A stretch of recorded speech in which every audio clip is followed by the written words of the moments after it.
Welcome. I'm Alice Alicia Jones, and this is another one of my Living Consciously videos. I have been guided today to present a talk on belief system because basically it is your beliefs that define you.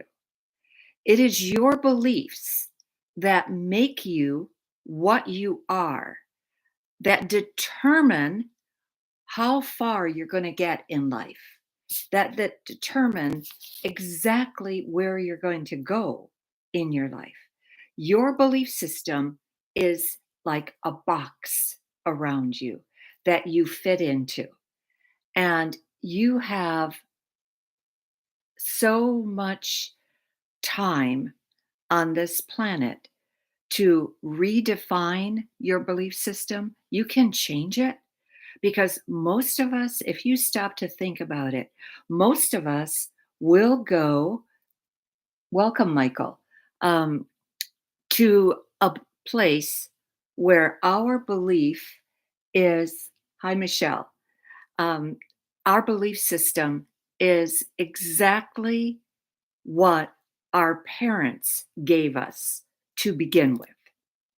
And then at some point in our life, we start to determine that that doesn't work for us, that just isn't making it anymore. I know one of the ways that my religion taught me was that only Catholics go to heaven. And I can remember feeling how privileged I was when I was 15 years old and at an all girls academy. I We would go to mass every day, and I can remember just feeling so, elated that I was one of God's chosen people, that I was one of those that was destined for heaven. And then at age 21, I met this absolutely magnificent Jewish lady who was the owner of the Windsor Hotel in the Catskill Mountains. I was putting my first husband through college, and lo and behold, it dawned on me that, geez, according to my religion, she's condemned to hell. She's Jewish. She's not Catholic. She's condemned to hell. So, and then I started thinking, how can that be? And that put the first chink in that solid armor of belief that had been built around me.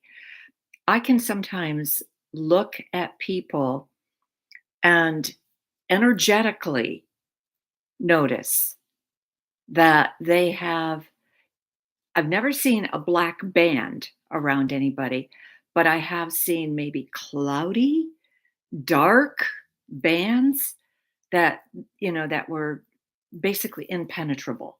So I know that, okay, this is rigidity. And in some cases, they were suffering from arthritis, which is another example of rigidity because arthritis ends up as crystalline structure in your bones. And so, anyway, they won that. One of the most unusual beliefs that crossed my path was when I was on a um, one of the Rhodes Scholar trips. And this was led by a geologist because we were going through Yellowstone and we were going through absolutely exquisite territory around the uh, and where we could see way off in the distance, and there was one part that he called the steps, and you could see like five layers, and he said where there's 15, practically 5 billion years of geology exposed in those steps. And then he asked a question to all of us sitting in on the bus at that time. He said, how many of you believe in the earth being 15 billion years old? And then he revised it and um, he said, how many of you don't believe that the earth is 15 billion years old. And very timidly, one gal raised her hand. And he said, "Don't be afraid. I mean, it's your belief, it's what you believe." And I thought, oh my God. And she was given an opportunity to espouse what she believed, which was basically that the earth was created in 4,000 years, the way the Bible promotes, and that obviously dinosaurs don't exist, they're not real, and that they never existed. So I don't know where all those bones that are in the national museums of history came from. But anyway, that was not her belief. I know as I grew older, I had to constantly expand who I was, where I was being limited by what I thought was possible. And most of the time, I recognized that a lot of my beliefs came from my parents. They were well meaning, they were very, very good people. But effectively, they were tied to a God that is an all knowing, all seeing, all loving God out there. The concept of us being a part of God was absolutely foreign to them. They could not have accepted that. And in fact, it got to the point where, as much as I grieved their passing, I kept thinking, what if they were alive today and saw the person I had become? What would they think?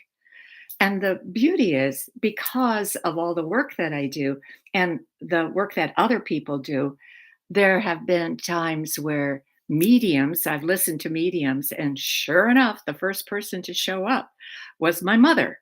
And she died when I was um, 35. And 2 days later, I turned 36 because 2 days later, um, no, no, I take it back. She died 11 days before my first baby was born. So I was 35 at the time, but after the birth of my baby 2 days later, I turned 36. So I I looked at that, and most of the time when she comes in with a basket of flowers. I always know if I have an image in my mind of her. Uh, of somebody around me with a basket of flowers, that's her. But I generally know when she's around me. Uh, there's always a flicker of lights. And first thing I go is St. Michael, Mom? And it's generally Mom, you know. So anyway, and she'll answer with tak, which is Polish for yes. And then I'll say, Mom, what do you want? And she'll, I will get telepathically what her message is to me. And so, but if I hadn't, if I had been rigid in my thinking, I would have never accepted that as a possibility. I would have never accepted the fact that I could communicate with God in the way that I do, because God is communicating with me, and that God is downloading into me the messages that I receive for the clients that come to me for advice. And I mean, I've had people sit in front of me in absolute tears. I've had people whose faces changed because I gave them an answer to a problem that had plagued them. I have been able to help people release the injury that they held onto because of the horrible way that they were treated as they were being raised, by saying to them, let me give you a different way of looking at this. Let me tell you how to look at this in a manner that is going to make it easier for you to accept it.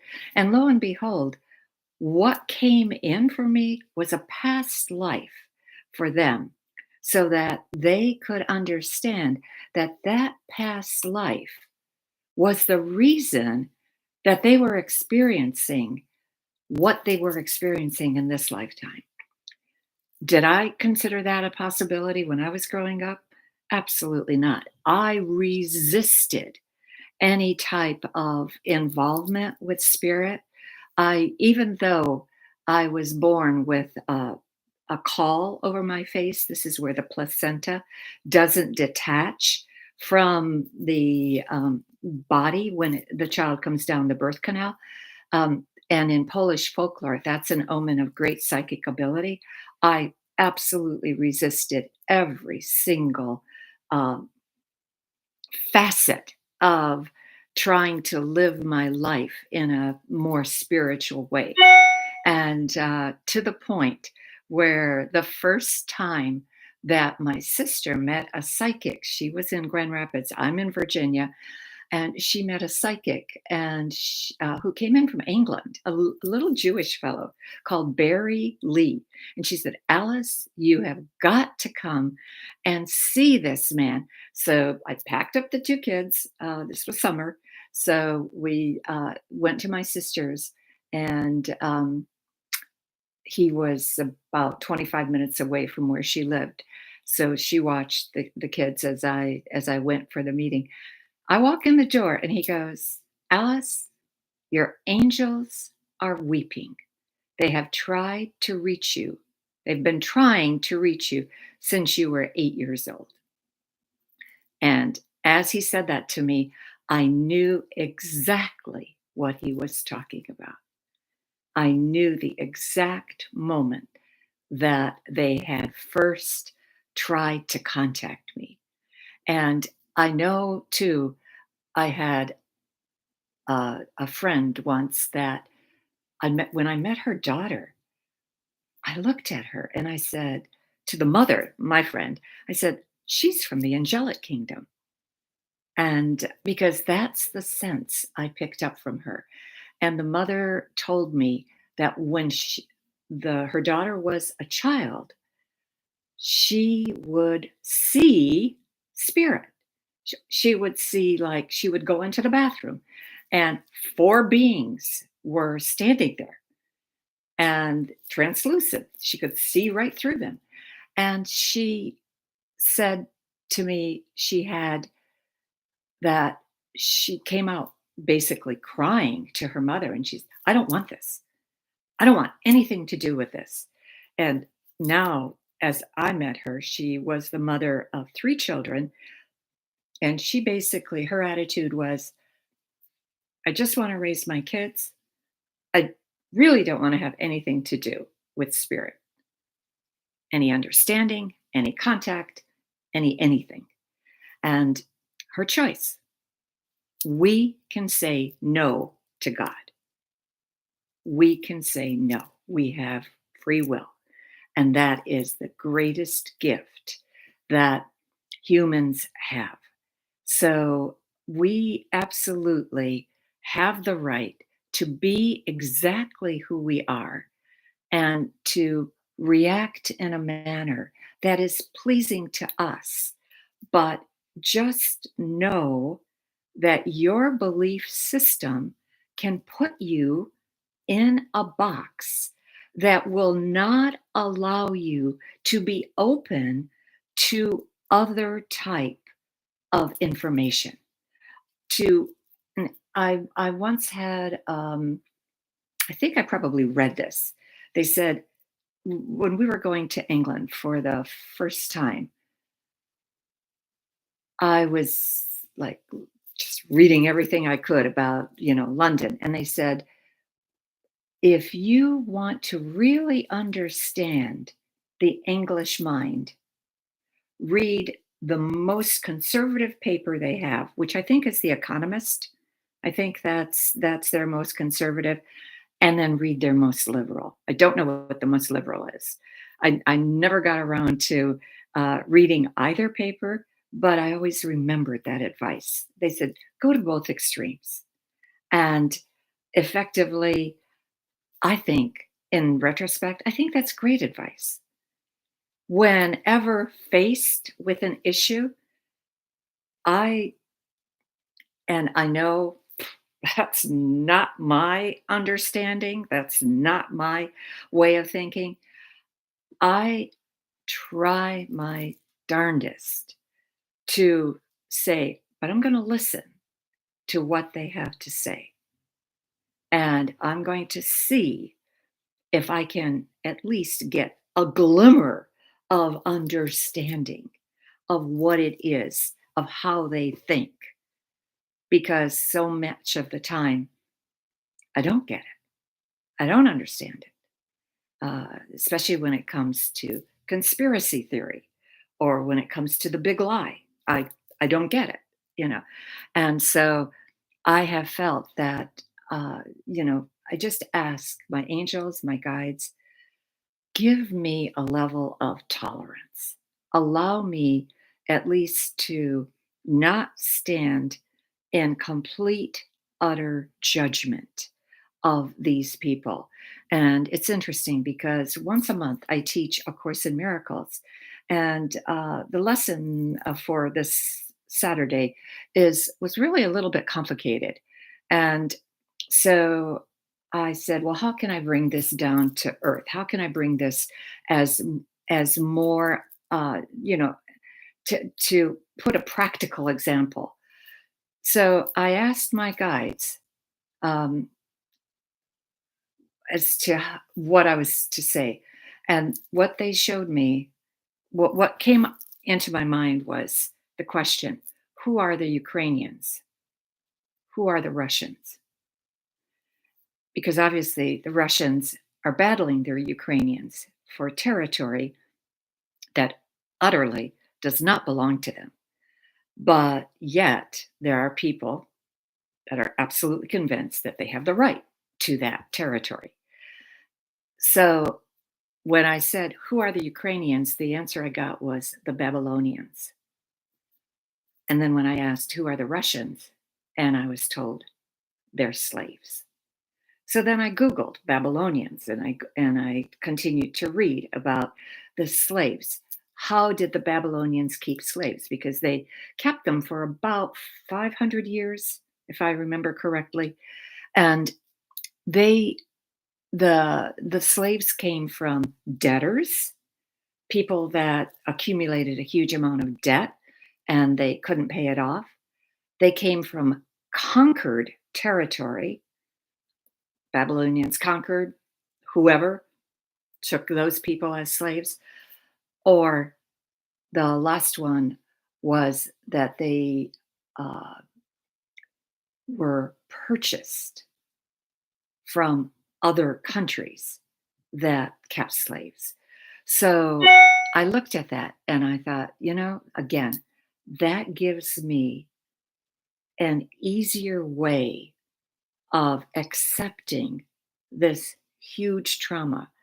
I pray for the Ukrainians every day. I pray that they win. I pray that, uh, you know, and but yet the suffering is there. There is a tremendous amount of suffering that they're going through. I do feel they will prevail. But again, knowing it in a different historical context, being given a past life reason for why they're experiencing what they're experiencing, just has made it a little bit easier for me to accept what is unacceptable because I have so much sorrow for them. I was born 88 miles from the Ukrainian border in a little town, a little village called Tomaszów Lubelski in Poland. And by the grace of God, I'm here in America instead of having gotten stuck in Poland because of the fact that my father was born in Grand Rapids, Michigan, but taken back and raised in Poland from the time he was 8 years old. My apparently grandparents came back and forth 4 times, and they had during the time, one of the times that they were here, they had 4 sons, 3 sons, 4 sons, I think 4 sons. So anyway, my father was the second eldest son. And so, by virtue of the fact that he was an American citizen and uh, went into hiding during the war, I was able to come here after the war. I came here with my mother, and that's another whole story. Anyway, I'm well beyond my 15 minutes, so I'm going to say adieu. Uh, I'll continue with beliefs next time because I have a few more things that I wanted to cover, but it'd be too long today. So if you want a wonderful meditation book, Own Your Power Day by Day, you can't do better than that. It's absolutely filled with phenomenal vignettes, stories that were all guided by spirit, every one of them. I thank you for being here. My website, if you want more information, I do teach Reiki once a month, and my Reiki class uh, is currently scheduled. Reiki 2 class is currently scheduled for October 29th, but looks like that's going to have to be changed to the following week if my daughter-in-law and son and 2 grandbabies show up on the 29th, which is a possibility. So, and of course, that brings such joy to me. I wish you the best. I will see you next week, same time. Thank you.